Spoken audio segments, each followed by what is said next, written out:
Tesla has oversized cup holders, so if you have a small drink like a Red Bull, they'll just be wobbling and bouncing around, spilling everywhere. And since like TesStudio have created and engineered amazing cup holders for your Tesla. Before I continue, I want to give a huge shout out to TesStudio, who sells Tesla accessories, anything from your Tesla Y all the way to your Cybertrucks. TesStudio is your premier destination for Tesla accessories, available worldwide and always with free shipping. If you have any questions on these or any other products from TesStudio, please feel free to visit us at TesStudio.com and use my link at C3S Garage for a cool 22% off your Halloween discount. You get scent.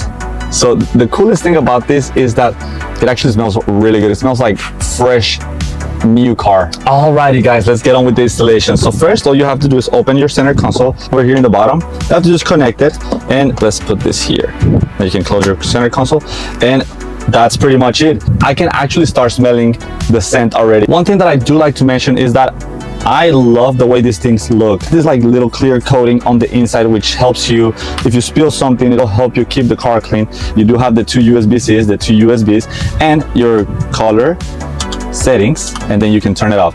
You also have a different setting for the color level, so if you want something really bright or something medium or something very low.